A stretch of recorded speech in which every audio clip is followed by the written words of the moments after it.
Então, pela graça de Deus, iniciamos hoje esta série de exposições nesta carta, a carta que Paulo envia à igreja que se encontra em Éfeso. Esta carta é uma carta muito importante. É uma das cartas mais importantes do Novo Testamento. Esta carta já foi considerada pelos estudiosos como a coroa dos escritos de Paulo, a composição mais divina da raça humana, a rainha das epístolas paulinas, o maior e mais amadurecido escrito de Paulo, a pedra de cobertura da estrutura maciça dos ensinamentos de Paulo. Esta carta é uma carta riquíssima, preciosa para a vida da igreja, e a carta mais bem elaborada de Paulo. Então nós estamos diante de uma preciosidade, joia rara. Com isso eu quero incentivá-los a abrir o coração de vocês para absorver tudo aquilo que nós aprenderemos nesta carta ao longo dessas exposições que perdurará alguns meses. Você está diante de uma pepita de ouro, de um tesouro, de uma preciosidade. Você está diante agora do maior e mais amadurecido escrito de Paulo, a coroa dos escritos de Paulo.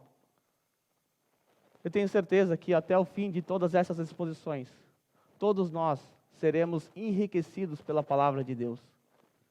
Então, abra o seu coração, atente, tome notas, anote. Isso será importante para você. Estamos de fato diante de um dos livros mais profundos do apóstolo Paulo. Na semana passada, nosso irmão Rogério iniciou uma série de exposições na epístola aos Colossenses. E como ele mesmo disse, a epístola aos Colossenses é uma epístola gêmea da carta escrita aos Efésios.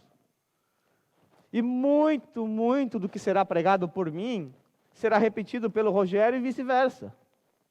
Pois dos 150 versículos encontrados em Efésios, 75 se encontram em Colossenses. E o que eu vou pregar hoje é praticamente a mesma coisa que ele pregou na semana passada. Então, se você repetiu de ano, não tomou nota, hoje você terá a oportunidade de recapitular e aprender. A recapitulação ela é fundamental e importante para o nosso aprendizado. Nós aprendemos através de repetição. Então, durante essas exposições que eu e Rogério faremos nesta carta, vocês encontrarão muitas repetições. Como eu disse, dos 155 versos, 75 se encontram em Colossenses, inclusive o texto de hoje. Há uma diferença entre essas duas epístolas. Quando você vai para a epístola aos Colossenses, você vai perceber que Paulo ele dá uma ênfase na cristologia. E aquela carta, a carta aos Colossenses, é a carta mais cristológica que nós temos na Bíblia. E Efésios? Efésios, por outro lado, dá uma ênfase no corpo, na igreja. Efésios trata de forma profunda acerca da eclesiologia. Um foca no cabeça, o outro foca no corpo. De forma que essa igreja aqui receberá instruções acerca do cabeça e acerca do corpo, do funcionamento do corpo. Por isso, essas duas epístolas devem ser estudadas em conjunto, porque uma complementa a outra. Hoje, à semelhança do sermão passado, eu quero tratar com vocês acerca das questões que introduzem esta carta. Eu sei que esse sermão terá um ar de técnico, mas isso se faz necessário. É preciso entender os contextos, meandros que estavam por detrás daquela cidade de Éfeso. Porque se assim não fizermos, dificilmente compreenderemos a mensagem de Paulo nesta carta. E eu incentivo todos vocês que quando iniciarem o estudo em uma carta específica, antes disso, estude as questões que introduzem. O que acontecia naquela cidade? Por que Paulo escreveu isso? Por que Paulo falou aquilo? Se você não fizer assim, você poderá simplesmente deduzir, trabalhar com deduções. Eu acho que Paulo quis dizer isso, mas saiba, a sua dedução não importa. Não importa o que você acha. O que importa é o que a Bíblia diz. E para você entender a Bíblia, você precisa entender o contexto. A Bíblia não foi dada num contexto em que alguém estava lá meditando e de repente, um Chico Xavier baixou, ele psicografou, isso é uma besteira. Paulo, ele recebe informações acerca de igrejas, como da igreja de Colossos, por exemplo. Estava preso, recebeu uma visita, recebeu informações. Nos ajude, Paulo. E Paulo escreve uma carta e envia. Há razões para as cartas serem escritas. E você precisa encontrar a razão. Então, apesar desse sermão parecer um pouco técnico, ele é de fundamental importância. Porque tudo o que eu disser a partir de hoje terá como pano de fundo o que eu vou apresentar a vocês aqui hoje. Eu sempre comparo essas questões introdutórias a ouvir alguém conversando no telefone. Você está do lado de alguém falando no telefone, você só consegue ouvir um lado da conversa. Você não consegue ouvir o outro lado da conversa. E ouvir apenas um lado da conversa é muito perigoso. Nós estamos aqui diante do apóstolo Paulo, e ele está falando ao telefone. Só que quando Paulo desliga o telefone, você precisa fazer umas perguntas para ele. Assim como você precisa fazer uma pergunta para aquela pessoa que você está ouvindo. E, geralmente, quando o marido desliga o telefone, a esposa ela já manda um monte de perguntas. Quais são? Quem é? É a primeira, com certeza. O que queria? O que estava acontecendo lá? Por que você falou assim? O que você quis dizer com essa palavra? São perguntas que ajudarão as nossas esposas a entender a conversa. E são essas perguntas que nós temos que responder quando iniciamos uma exposição em uma carta. Então, repito, apesar deste sermão ter uma aparência de sermão técnico, ele é fundamental para a nossa compreensão de toda esta carta. A primeira pergunta que nós vamos responder, uma pergunta óbvia, é: quem é o autor desta carta? Talvez você já ficou empolgado. Essa eu sei, essa aqui eu não erro. Eu tenho certeza que você não erra mesmo. Essa é uma questão um pouco óbvia para nós. Porque Paulo, como de costume, seguindo o costume da época, ele se apresenta logo no início desta carta. Nos dias de hoje, quando você envia uma carta, eu acho que ninguém mais aqui faz isso, mas se você precisar enviar uma carta, você vai colocar o remetente e o destinatário no envelope e a sua mensagem dentro do envelope. Naqueles dias não funcionava assim. Naqueles dias, a mensagem, o destinatário e o remetente ia tudo junto. E sempre no começo. Você vai perceber que Paulo segue esse padrão em todas as suas cartas. E aqui não é diferente. Ele está enviando uma carta a uma região específica. Ele precisa se identificar. Ele precisa identificar o destinatário. Então, parece óbvio essa questão. Paulo é o autor. Mas hoje não é óbvio para todos. Sabe por quê? Do fim dos primeiros séculos até o início do século XIX, a autoridade de Paulo, ou a autoria paulina, foi inquestionável. Ninguém questionou até ali.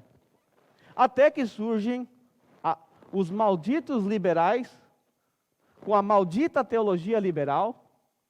Se você não sabe o que é isso, os liberais alemães passaram a negar a inspiração das Sagradas Escrituras. Os liberais passaram a dizer que a Bíblia contém a palavra de Deus. Isso é muito sutil, não?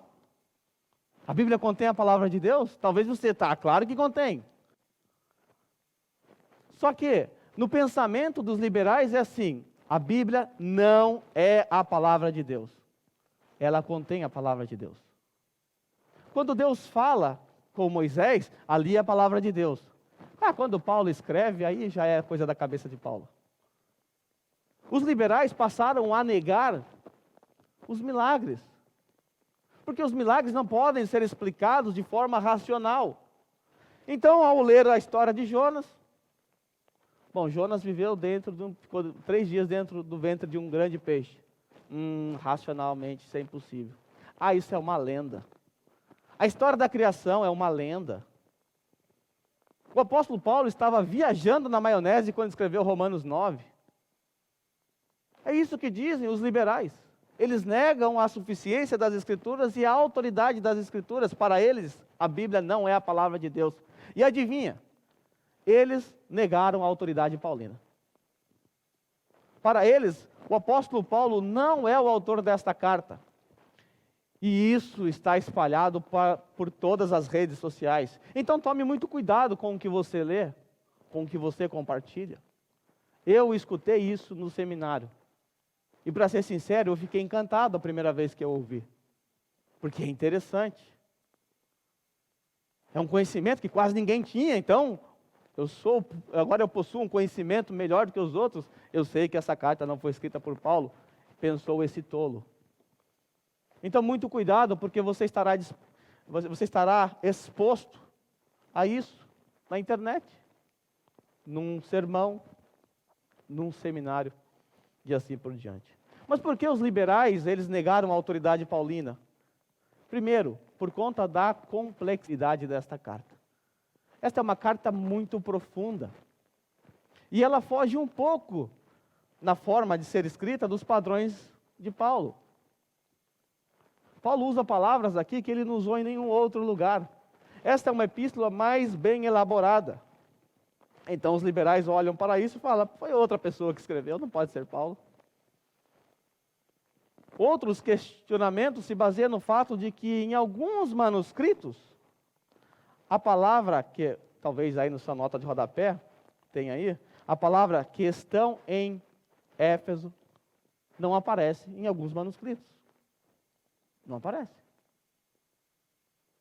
Então, os liberais dizem, essa carta não é nem de Paulo, nem foi direcionada aos irmãos em Éfeso. A terceira objeção apresentada pelos liberais é acerca da impessoalidade de Paulo. Quando você olha para a carta que Paulo escreveu aos Romanos, uma igreja que ele não conhecia, no lugar em que ele não esteve. Lá no último capítulo, Paulo apresenta uma lista de nomes, apresenta saudações. Em quase todas as cartas, Paulo resolve problemas. Nesta carta não. Paulo não faz citação de nomes, não traz saudações.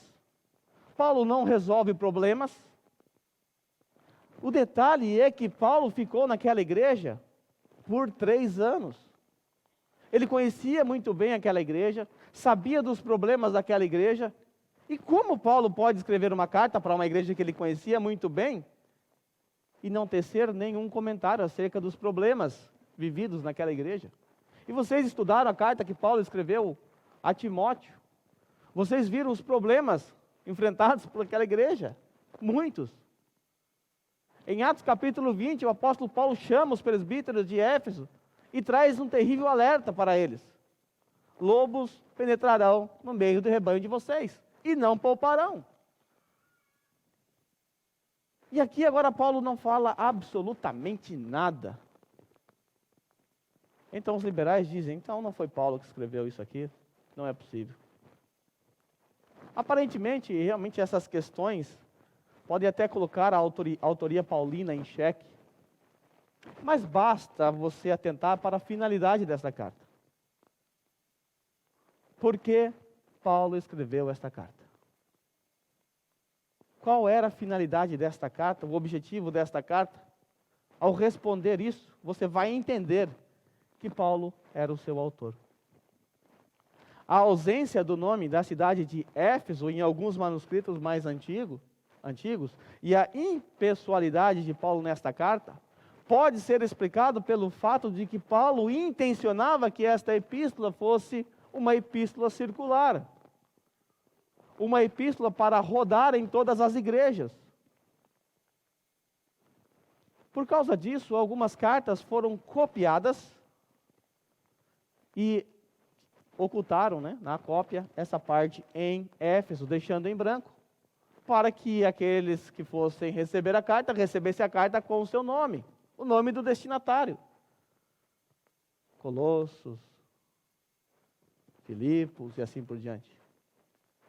O objetivo de Paulo era escrever um tratado profundo acerca do relacionamento de Deus e a igreja, acerca dos desígnios de Deus.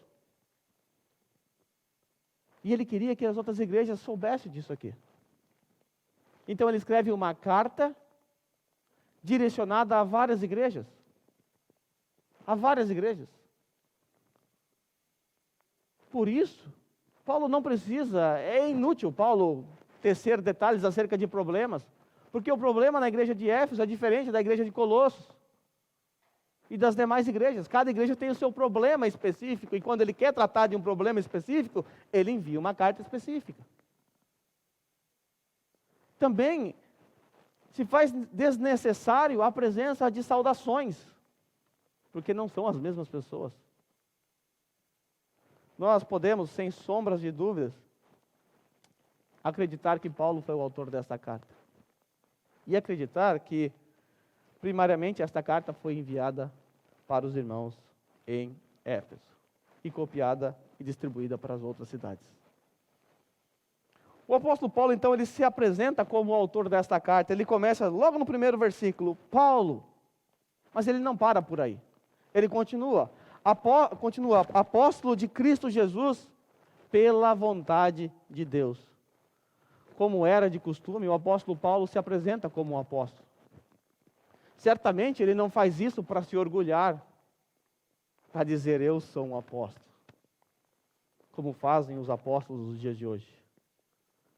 Mas por que Paulo se apresenta como apóstolo em quase todas as suas cartas? Isso por uma razão muito óbvia. Deus levantou os apóstolos e profetas no Novo Testamento para que eles lançassem os fundamentos da fé cristã. A função do apóstolo é essa, lançar os fundamentos da fé cristã. De forma que um apóstolo é um mensageiro que porta uma mensagem, a mensagem de Cristo Jesus. É muito fácil entender isso nos dias de hoje, principalmente aqui no Japão, porque quando você vai construir uma casa num terreno vazio, você primeiro contrata uma empresa que vai construir os alicerces. Depois vem uma outra empresa para levantar as paredes, outra empresa para colocar o solar, uma outra empresa para passar a fiação da luz e assim por diante. E uma vez que aquela empresa termina o seu trabalho de lançar os alicerces, você não precisa mais dessa empresa. Ela cumpriu a sua função. Agora você precisa de outra empresa. Então os apóstolos foram dados no Novo Testamento para lançarem os fundamentos, a sã doutrina, a ortodoxia. E o apóstolo Paulo, em várias cartas, precisa defender o seu apostolado. Por que ele faz isso? Porque se Paulo não é um genuíno apóstolo, o seu ensinamento pode ser questionado. Porém, se ele é um genuíno apóstolo, todos devem dar ouvidos ao que ele está escrevendo.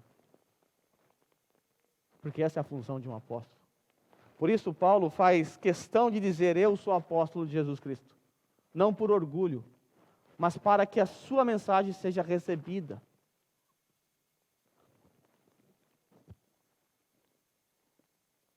O apóstolo Paulo também nos deixa claro que ele não é um apóstolo autocomissionado.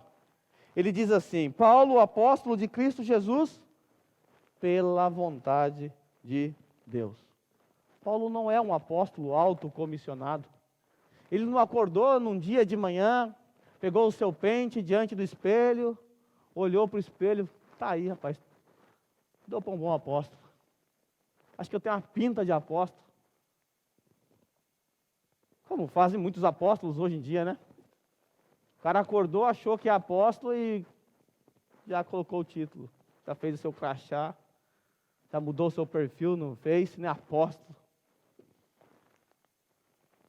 Paulo, ele era um apóstolo pela vontade de Deus. Paulo não intencionava ser apóstolo. Paulo sequer era um discípulo de Jesus. Paulo odiava Jesus. Paulo perseguia Jesus.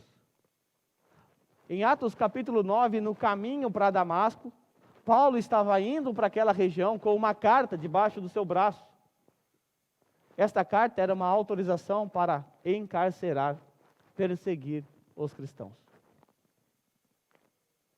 E lá no capítulo 9, o Senhor Jesus Cristo, no caminho para Damasco, se apresenta diante de Paulo e diz assim: Saulo, Saulo, por que me persegues? Paulo era um perseguidor de Cristo, um perseguidor da igreja. Paulo jamais imaginou que seria um apóstolo, ele nem queria. Ele queria era perseguir os apóstolos. Participou do apedrejamento de Estevão. Mas a vontade de Deus imperou sobre a vida dele. Foi Deus que escolheu Paulo para ser um apóstolo. Foi Deus que escolheu Paulo para essa nobre função. Então Paulo faz questão de dizer que ele só é apóstolo não porque ele quer, mas é porque Deus quer. Deus que quis assim. E aqui nós encontramos algumas razões pelas quais não temos mais apóstolos nos dias de hoje. Não temos mais apóstolos nos dias de hoje. Quais são as razões? Primeiro, para alguém ser um apóstolo, é preciso ser comissionado pessoalmente por Cristo Jesus e ter visto o Cristo ressurreto. Valdomiro Santiago não fez isso. Desculpa aí se eu deixei alguém triste, mas ele não é um apóstolo. É preciso ser comissionado por Cristo pessoalmente e ter visto o Cristo ressurreto. Além do fato, como eu já disse, de que a função dos apóstolos é lançar os fundamentos, os alicerces que sustentariam a igreja e que sustenta a igreja ainda hoje. Esta igreja é uma igreja apostólica. Uma igreja que está trabalhando em cima, edificando em cima dos fundamentos dos apóstolos. A função do apóstolo é lançar os alicerces. Se existem apóstolos hoje, isto significa que a revelação específica de Deus, a Bíblia, o cânon, não está completo. Isso significa que o cânon está em aberto. Estamos sujeitos a novas revelações. Se Valdomiro Santiago é um apóstolo, então o que ele escreve deve ser anexado a esse livro, como sendo inspirado. Perceba a tolice. Perceba o absurdo. Nós não temos mais apóstolos nos dias de hoje. A igreja agora é edificada pelos pastores, pelos mestres da igreja. E esses apenas edificam, levantam os muros sobre o fundamento dos apóstolos e profetas. Segunda questão a ser respondida nesta manhã: onde moram os destinatários? A resposta aí está óbvia. Em Éfeso. Está no versículo 1. Paulo, apóstolo de Cristo Jesus, pela vontade de Deus, aos santos e fiéis em Cristo Jesus que estão em Éfeso. Essa parte também, apesar de ser uma parte técnica também, é uma parte bem importante. Porque entender o contexto da cidade em que habitavam os receptores dessa carta é de fundamental importância. Cada um aqui veio de uma região diferente. Cada um foi moldado de acordo com a sua cultura local. Você tem costumes que eu não tenho. Você usa palavras que eu não uso. Tem gente que chama pernilongo de carapanã. Primeira vez que eu ouvi isso, eu rachei o bico. Costumes diferentes. Então é importante entender a história por detrás desta carta, para entender a sua mensagem também. Onde moravam os destinatários? Nós vamos ver agora a posição geográfica deles. Esses irmãos que receberiam esta carta, eles estão posicionados geograficamente, eles estão em Éfeso. Éfeso hoje é localizado no sul da Turquia, você pode ir lá visitar essa região. Na época de Paulo, era uma cidade metropolitana. Era uma cidade muito importante, era a capital romana da província da Ásia Menor. Era uma cidade muito imponente e importante para o contexto da época, era uma cidade portuária. Muitos desembarcavam ali em Éfeso, muitos permaneciam temporadas em Éfeso, era uma cidade fundamental, importante, imponente para o contexto da época. Nos dias de Paulo, esta cidade era habitada por 300 mil habitantes. Parece pouco para você hoje, mas para os padrões da época, era uma cidade muito grande. Era uma mega metrópole. Em Éfeso estava o templo da deusa Ártemis, também conhecida como deusa Diana. Ártemis e Diana é a mesma coisa. O nome Diana era uma designação latina dessa divindade chamada pelos gregos de Ártemis. Diana era, na verdade, uma romanização da deusa grega Ártemis. O templo dedicado a esta divindade é uma das 7 maravilhas do mundo antigo. Você pode visitar hoje, se você quiser. Está em ruínas, é verdade, mas você pode visitar. Nos dias de Paulo, esta construção, esse templo, era algo maravilhoso, magnífico. Pasmem, esse templo possuía 127 colunas de bronze, com 20 metros de altura. Não sei se você conseguiu imaginar isso. Não sei se você tem noção de tamanho. 127 colunas de bronze com 20 metros de altura. A deusa Diana era a principal divindade adorada em Éfeso. Era conhecida como a deusa da lua e da caça pelos gregos e a deusa da fertilidade pelos efésios. Há um entendimento diferente acerca dessa divindade, e isso mudava de acordo com a região. Mas lá em Éfeso, ela era conhecida como a deusa da fertilidade. Por isso não era incomum você encontrar nos pátios do templo prostitutas cultuais. Mulheres que se entregavam sexualmente, sacerdotisas, realizando sexo na escada, orgia. Era uma religião devassa. Segundo a mitologia, Diana era filha de Júpiter com Latona e era irmã gêmea de Apolo. Segundo a mitologia, Latona, a mãe de Diana, teve um parto muito complicado. E isso fez com que Diana ficasse avessa ao matrimônio. Por conta disso, Diana ficou conhecida como a deusa virgem. De acordo com a mitologia, Ártemis caiu do céu como um meteoro. Era isso que eles adoravam, um pedaço de meteoro. A presença do Evangelho em Éfeso foi conturbada. Devido a esta terrível idolatria à deusa Diana, a presença do Evangelho ali causou um terrível tumulto naquela cidade.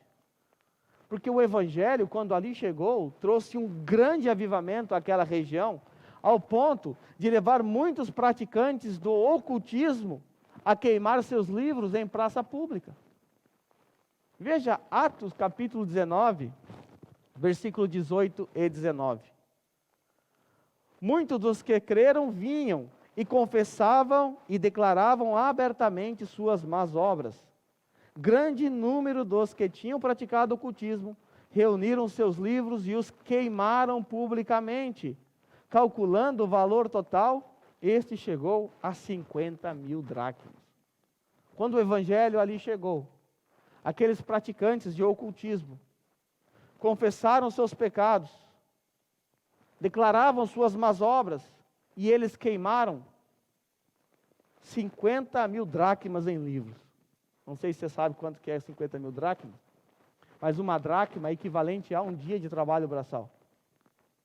Se a gente colocar uma média de 10.000 ienes, por dia, eu sei que a maioria ganha mais do que isso, mas 10 mil ienes por dia, uma média baixa, se calcularmos, chegaríamos ao montante de 500 milhões de ienes.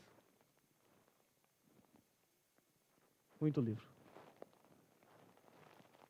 Este avivamento preocupou um homem chamado Demétrio, que era um ourives local. Demétrio lucrava com a venda de miniaturas do templo. E veja a confusão que esse Demétrio causou, ainda em Atos capítulo 19, agora do versículo 23 em diante. Naquele tempo, houve um grande tumulto por causa do caminho. Um ourives chamado Demétrio, que fazia miniaturas de prata do templo de Artemis, e que dava muito lucro ao artífices, reuniu-os com trabalhadores dessa profissão e disse: Senhores, vocês sabem que temos uma boa fonte de lucro nessa atividade, e estão vendo e ouvindo como este indivíduo, Paulo, está convencendo e desviando grande número de pessoas aqui em Éfeso, e em quase toda a província da Ásia. Diz ele que deuses feitos por mãos humanas não são deuses. Não somente há o perigo de nossa profissão perder sua reputação, mas também de o templo da grande deusa Artemis cair em descrédito, e de a própria deusa, adorada em toda a província da Ásia e em todo o mundo, ser destituída de sua majestade divina.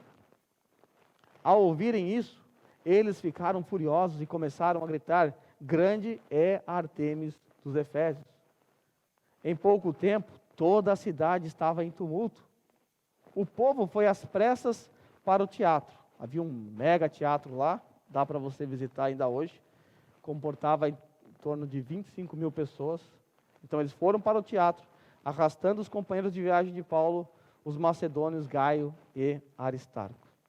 Aí você salta lá para o versículo 34, você vai ver que a confusão foi tão grande que eles ficaram gritando por 2 horas no teatro: grande é Artemis dos Efésios.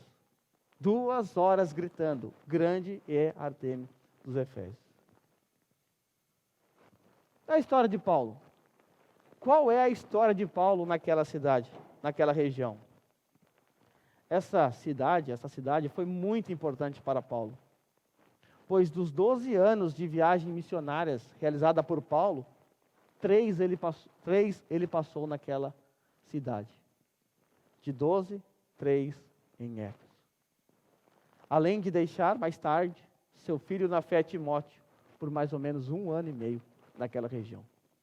O apóstolo Paulo tinha essa igreja em seu coração.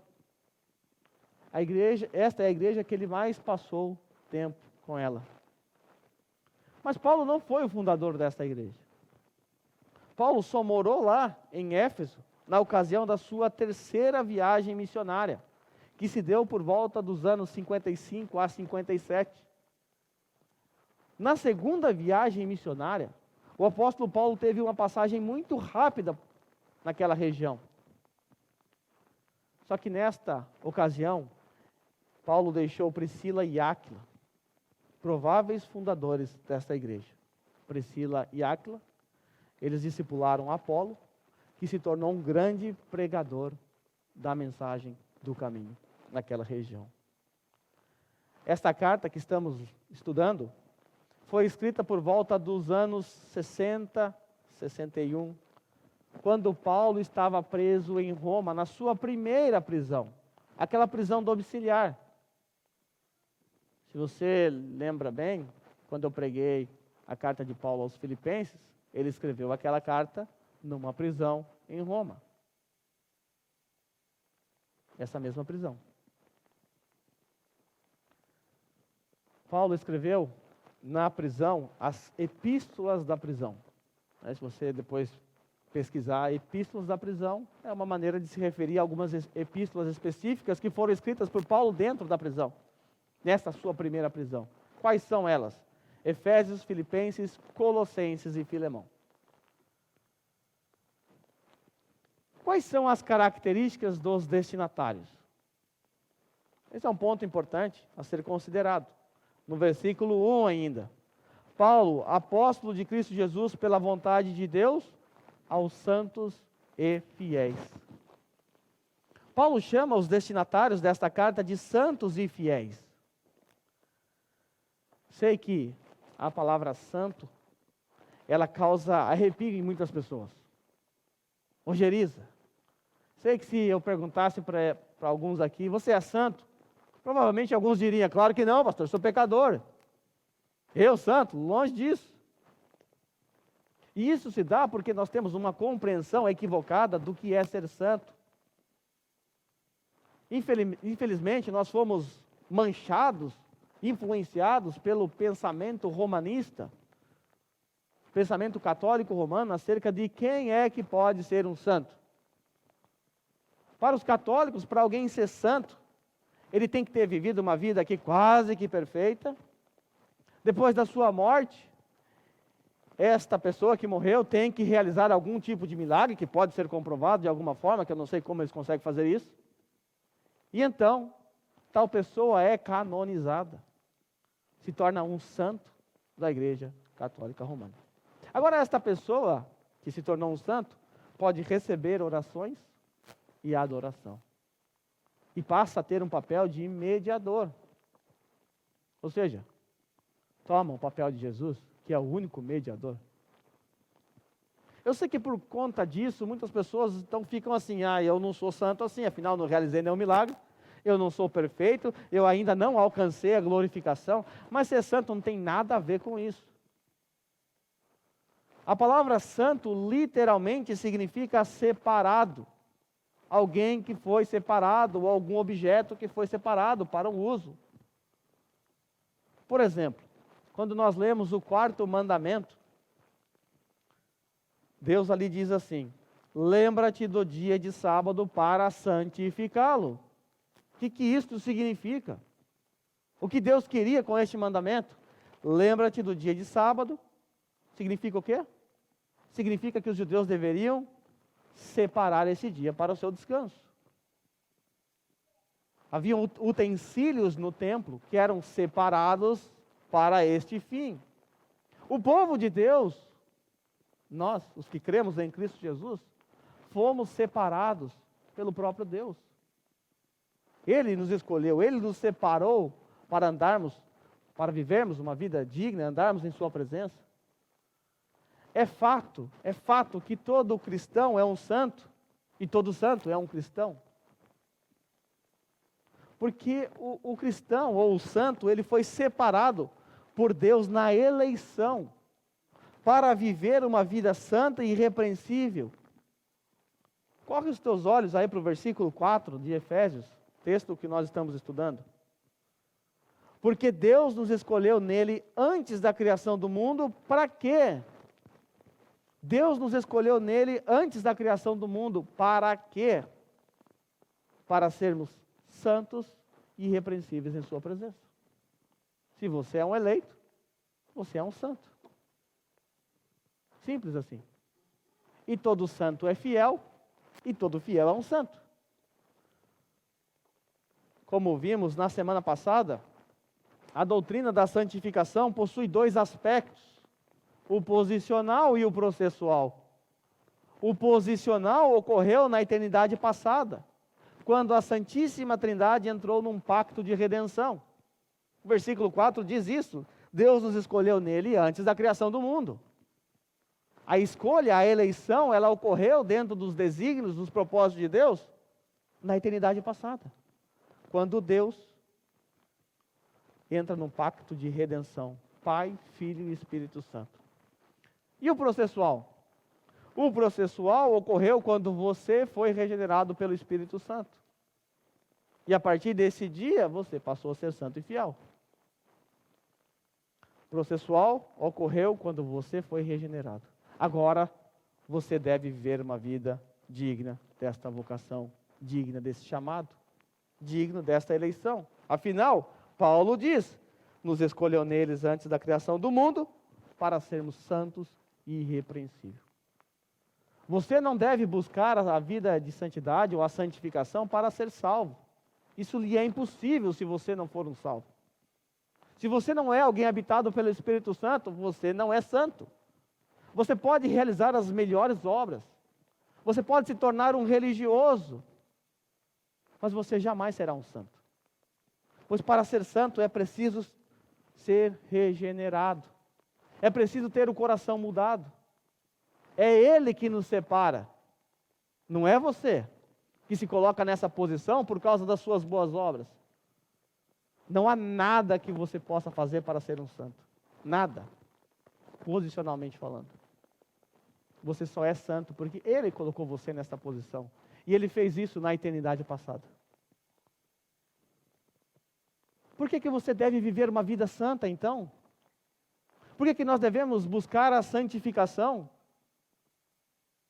Porque agora você foi separado para isso. Para viver essa vida. E se você é um regenerado, nada além da santificação te interessa. Se você é um regenerado, quando você peca, seu coração se entristece, seu espírito se abala.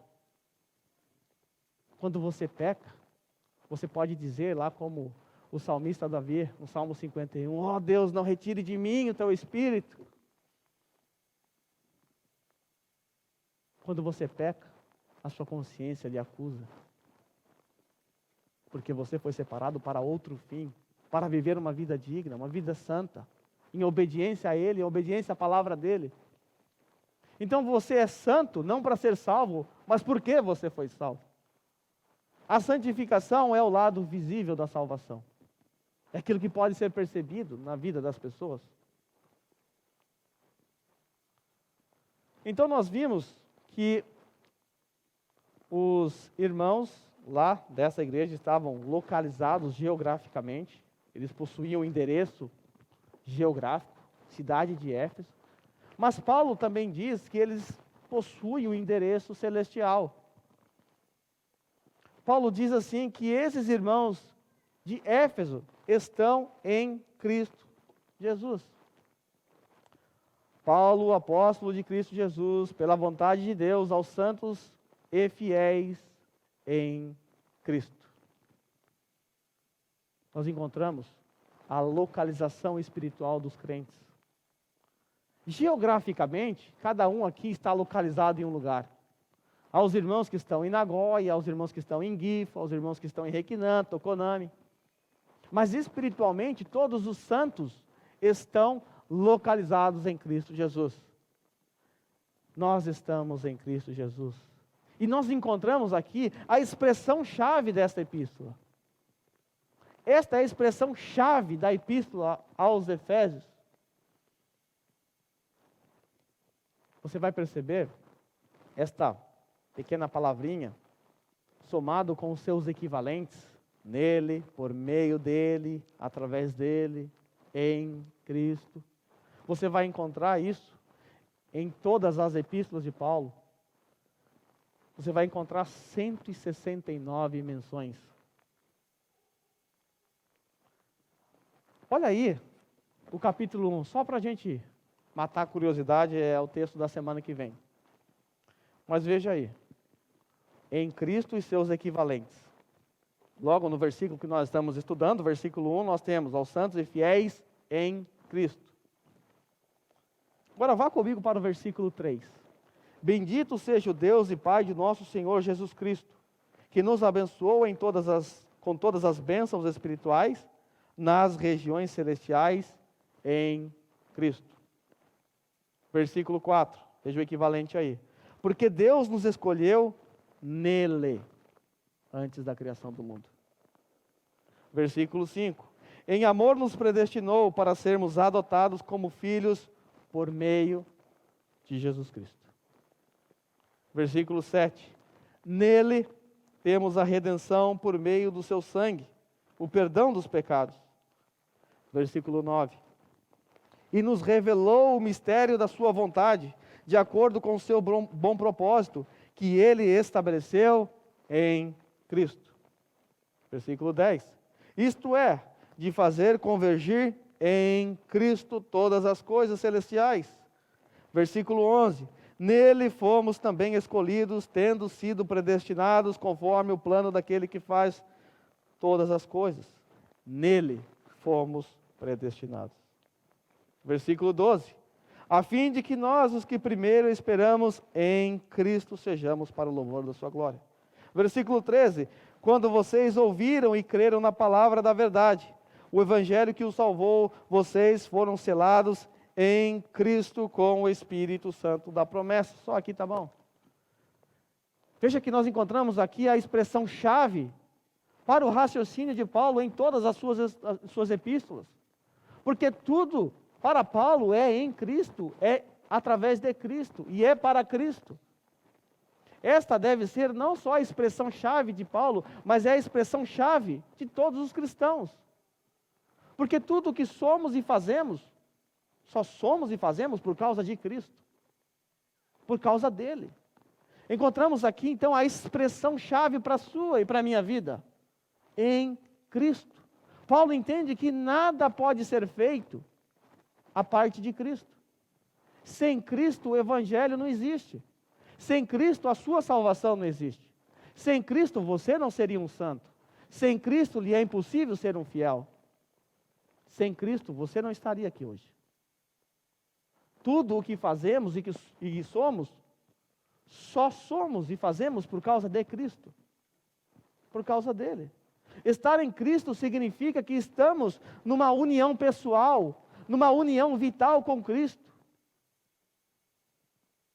É o que nós chamamos na teologia de união mística. Eu vou falar disso mais para frente, mas não se assuste, não tem nada de místico nisso. A nossa união com Cristo, como nós estamos unidos a Cristo, como somos inseparáveis dele. Estar ligado a Cristo é também estar ligado ao corpo. É impossível estar ligado ao corpo sem estar ligado ao cabeça, assim como é impossível estar ligado à cabeça sem estar ligado ao corpo. Desculpa, desigrejado. Mas você está errado. Quando você está ligado a Cristo, você está também ligado ao corpo. No próximo sermão vou tratar melhor acerca desse tema, a nossa união com Cristo. Hoje nós vamos tratar apenas dessas questões que introduzem esta carta. E eu termino aqui, concluo com a saudação de Paulo, lá no versículo 2. A vocês graça e paz da parte de Deus, nosso Pai, e do Senhor Jesus Cristo. Versículo 2.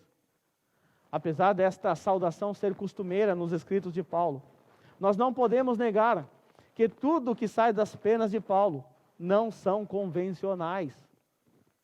Encontramos nesta saudação boa parte do que será tratado em toda esta carta. Porque encontramos aqui um resumo do Evangelho. Estes substantivos que aparecem aqui, graça e paz, são apropriados para a introdução desta carta. Graça aponta para a ação incondicional e gratuita de Deus para salvar os seus eleitos. Paz aponta para o estado em que os eleitos se encontram após sobrenaturalmente ser regenerados. Paz é consequência da graça. E a graça é que estabelece a paz. Nós vamos encontrar a paz e a graça trabalhando lado a lado nesses escritos de Paulo. Nós vamos ver que Paulo vai mostrar que a igreja deve viver em paz uns com os outros, porque o muro de separação que havia entre judeus e gentios foi quebrado. Paulo vai mostrar que por causa do Evangelho, eu e você temos paz com Deus. Não somos mais inimigos, porque Cristo Jesus, ele hasteou a bandeira da paz, a bandeira branca. O cristão é o único na face da terra que pode ter a verdadeira paz. E esta paz só é possível por causa da ação gratuita de Deus. A graça, ela aponta para uma ação incondicional de Deus. Incondicional. Deus nos amou quando ainda éramos pecadores. Porque se Deus fosse esperar algo de você, não haveria esperança. Se Deus olhasse para você e avaliasse a sua vida para decidir se Ele te salvaria ou não, você estaria no inferno no mesmo momento. A Bíblia diz que aqueles que não creem em Cristo estão já debaixo da ira de Deus. E a ira de Deus, ela se manifesta em dois lugares. ou na cruz de Cristo, ou no tormento eterno. Para aqueles que creem em Cristo Jesus, que são alcançados por essa graça, passam a ter paz com Deus e são livres desta condenação eterna. Porém, aqueles que rejeitam esta graça de Deus, rejeitam o santo sacrifício do nosso Senhor Jesus Cristo, esses serão punidos eternamente. Serão punidos eternamente. Não há paz, não haverá paz para estas pessoas. Portanto, se você não conhece Cristo Jesus, você não está em um relacionamento de paz com Ele. Você é inimigo dEle, e o pior lhe aguarda. Se você não entregar a sua vida a Ele, não reconhecer Ele como seu Senhor e Salvador, não haverá paz para você, nem aqui, nem no porvir. Porque a verdadeira paz só está em Cristo. E só é possível alcançar essa paz gratuitamente, pela graça, não pelos seus próprios méritos, não pela sua própria força.